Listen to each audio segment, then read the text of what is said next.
모든 것을 억지로 할 수는 없습니다. 하나님이 시키신다고 억지로 되는 것도 아니고 하나님이 시키셔도 이상하게도 억지로가 아니라 자원하는 마음이 생겨야 할 수 있습니다. 그 마음 하나님 우리에게 허락하여 주옵소서. 옳은 걸 몰라서 못하는 게 아닌데 옳은 걸 알면서도 내 마음이 움직이지 못해 하지 못하는 일들이 있다면 하나님 그 옳은 것을 다시 한번 알게 하여 주시고 하고 싶은 마음도 허락하여 주시옵소서. 새롭게 또 한 주 시작합니다. 우리 사랑하는 윤권사님 건강 지켜주시사 저 발목에 힘이 붙게 하여 주시고 저 다리에 힘이 붙게 하여 주시며 하나님 무엇보다 깨끗하게 치유하여 주시옵소서. 우리 다리목교회 성도들의 가정에 각양각색의 문제들, 걱정들, 근심들이 있습니다. 하나님 이번 한 주는 그 모든 문제들, 걱정들, 근심들이 떨쳐나가는 한 주 되게 하여 주시고 코로나가 점점 물러나는 것처럼 우리 안에 있는 모든 근심들도 점점 물러가게 하여 주시옵소서. 하나님 함께 하실 줄로 믿습니다. 오늘 그날 되게 하시고 그 한날 되게 하여 주시옵소서. 감사합니다. 고마우신 예수님 이름으로 기도드렸습니다. 아멘, 아멘. 오늘은 고린도 후서 말씀 볼 건데요. 재정 묵상하는 날이고요. 매주 월요일마다 재정 묵상 통해서 하나님의 말씀 봅니다. 고린도 후서 9장 8절에서 11절. 6절부터 보면 훨씬 더 좋을 것 같아요. 6절부터 11절까지 천천히 같이 읽겠습니다. 이것이 곧 적게 심는 자는 적게 거두고 많이 심는 자는 많이 거둔다 하는 말이로다. 각각 그 마음에 정한 대로 할 것이요 인색함으로나 억지로 하지 말지니 하나님은 즐겨내는 자를 사랑하시느니라. 하나님이 능히 모든 은혜를 너희에게 넘치게 하시나니 이는 너희로 모든 일에 항상 모든 것이 넉넉하여 모든 착한 일에 넘치게 하게 하려 하심이라. 기록된 바 그가 흩어 가난한 자들에게 주었으니 그의 의가 영원토록 있느니라 함과 같으니라. 심는 자에게 씨와 먹을 양식을 주시는 이가 너희 심을 것을 주사 풍성하게 하시고 너희의 의의 열매를 더하게 하시리니 너희가 모든 일에 넉넉하여 너그럽게 연보를 하면 그들이 우리로 말미암아 하나님께 감사하게 하는 것이라. 아멘.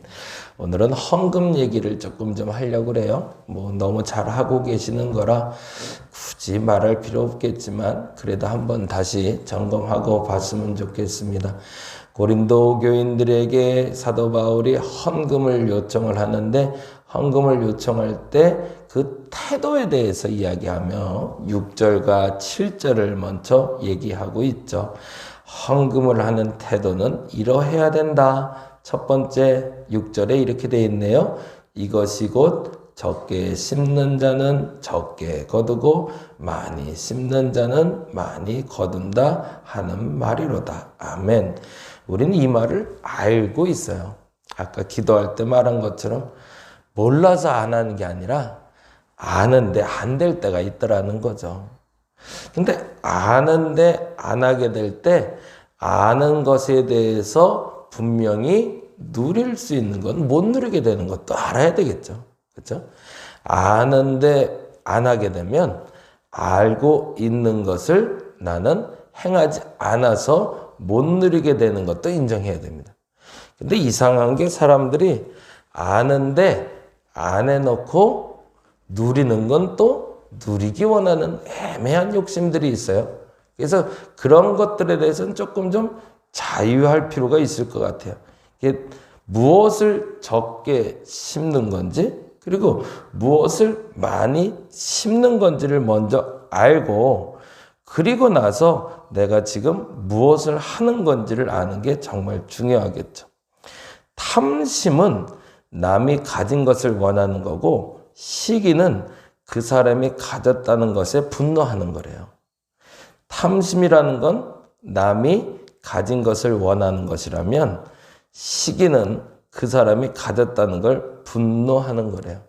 이 마음이 어떤 것을 가지고 있는다에 따라서 결과가 달라진다는 건데, 남이 가진 것을 원하는 마음이 있을 때는 남이 가진 것을 가졌을 때 기쁘게 되겠죠. 그래서 악이 되는 거고, 시기는 누군가 그것을 가졌다는 것 때문에 화가 나는 것이기 때문에 누군가가 가진 것을 아는 순간 내가 화가 나서 그것 때문에 잘못을 하게 되는 거죠.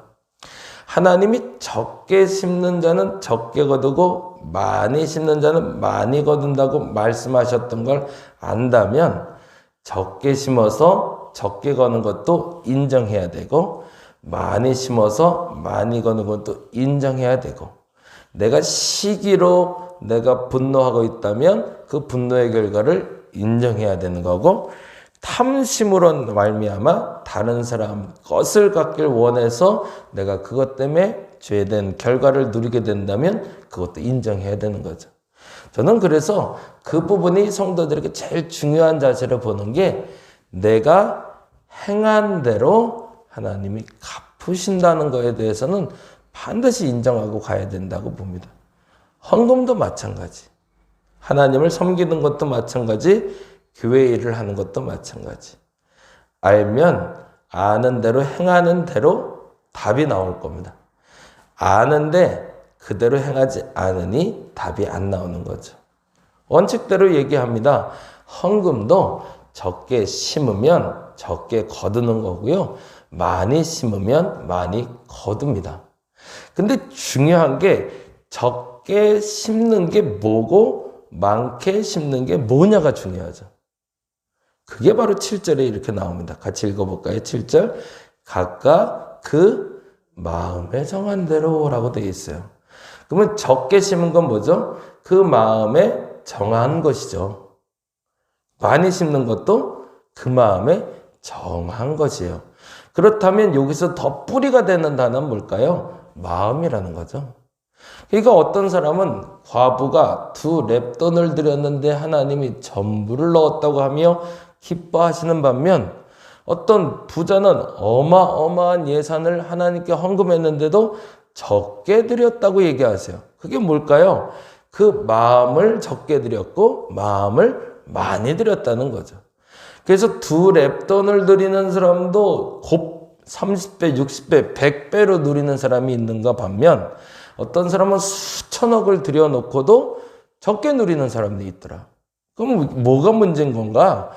돈의 액수의 적고 많음이 아니라 그 물질에 담겨있는 마음의 적고 많음에 따라서 하나님은 거두게 하시고, 또한 적게 거두고 많이 거두게 하신다는 얘기인 거죠.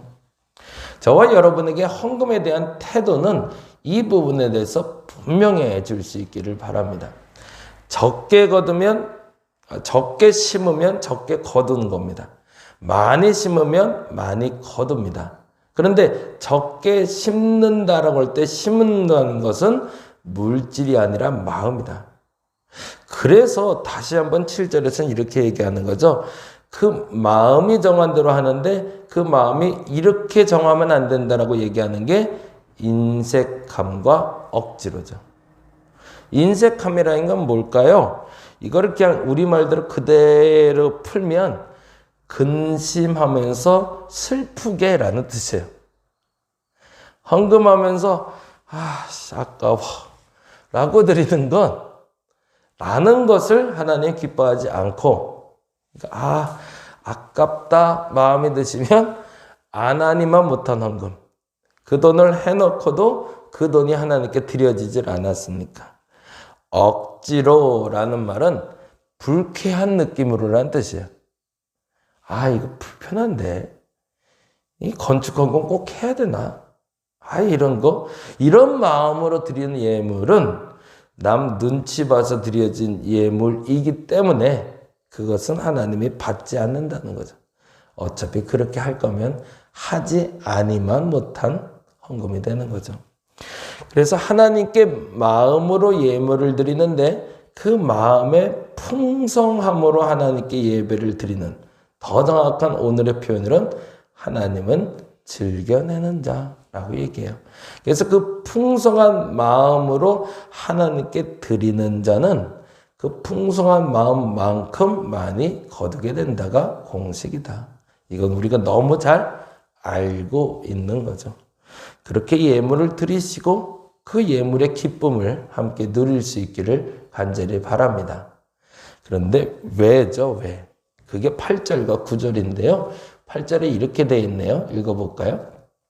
하나님이 능히 모든 은혜를 너희에게 넘치게 하신다니, 거기다가 줄을 쳐놓을게요. 능히 모든 은혜를 너희에게 넘치게 하신대요. 그러니 물질을 드리는 것도, 그 마음을 갖는 것도 내가 하는 게 아니라 누가 하는 거예요? 하나님이 주시는 마음이라는 거죠. 그러니까 그 마음만 거부하지 않는다면 우리는 즐거운 마음으로 그 마음에 물질을 담아 하나님께 드릴 수 있을 거라는 거죠. 그리고 나서 이렇게 얘기하십니다. 이는 너희로 모든 일에 항상 모든 것이 넉넉하여 모든 착한 일을 넘치게 하려 하심이라. 모든 착한 일을 넘치게 하려 하심에 줄쳐놓을게요. 특권이라는 거예요. 하나님이 특별히 당신의 백성들에게 그 은혜를 넘치게 하시고 그 착한 일을 넘치게 하려 하신다는 것이 목적이고, 그 특권을 우리에게 주시기 위해서 우리에게 물질을 드리라라고 얘기하신다는 거죠. 그래서 그 특권을 누릴 수 있는 우리가 되기를 바랍니다. 하나님이 이 착한 일을 넘치게 하기 위하여 우리에게 예물을 드리게 하신다는 거죠. 그리고 두 번째로 중요한 것은 9절인데요. 이 9절 말씀이 더 중요하겠죠. 같이 읽어볼게요.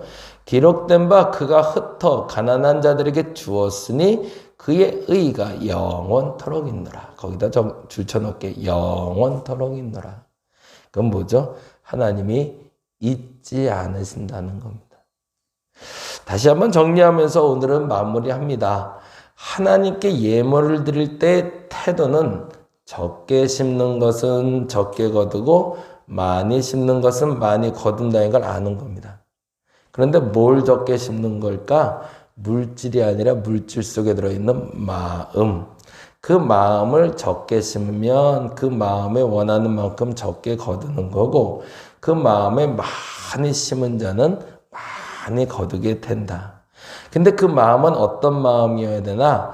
인색함과 억지로 하는 게 적게 하는 마음인데, 인색함이란 근심하며 슬픈 태도로, 억지로라는 건 불편한 마음으로 그렇게 드리는 예물은 하나님이 적게 거둔 거라고 얘기하시고, 많이 심는 것은 즐거워서 내는 예물, 그 예물은 하나님이 많이 심었다라고 얘기하신다.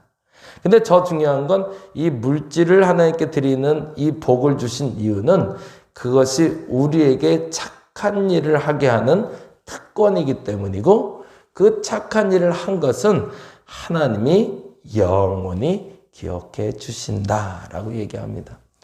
우리가 물질을 드리며 물질의 이 과정을 통해서 하나님이 주시는 이 결과까지 누릴 수 있는 우리가 되기를 간절히 바랍니다. 그래서 내가 드린 예물들이 다 그냥 단지 다림목교에 쌓이고 또 어디에 쓰이고가 중요한 것이 아니라 하나님의 나라에 쌓이고 하나님이 기억하고 계심을 믿고 드릴 수 있는 저와 여러분 되시기를 간절히 바랍니다. 기도하겠습니다. 하나님께 예물 드림이 기쁨이 되게 하여 주시고, 그렇게 드린 예물이 하나님의 기쁨으로 사용되게 하여 주시옵소서. 다시 한번 요청드리기는 우리 윤권사님 건강 지켜주시사 그 다리에 힘이 붙게 하시고 또한 건강하게 하시고 아픈 부위를 치유하여 주시기를 원하오니 주여 속히 회복시켜 주시옵소서. 다시 한번 요청드리기는 우리 다림목에 속한 온라인으로 오프라인으로 속해 있는 모든 성도들 중에 가정의 갈증을 가지고 오늘도 구하는 이가 있어올진데 하나님 그 가정 안에 있는 갈증을 깨끗이 해결할 수 있는 기회를 마련되는 한 주 되게 하여 주시옵소서. 이제 코로나가 끝나갑니다. 우리에게 큰 폭풍우가 끝나고 이제는 민낯이 드러날 터인데 그 민낯이 폐허가 된 마음의 신앙의 모습이 아니라 풍성한 열매를 거둘 수 있는 준비된 마음 되게 하여 주시옵소서. 감사합니다. 고마우신 예수님 이름으로 기도드렸습니다. 다 같이 기도하고 돌아가겠습니다.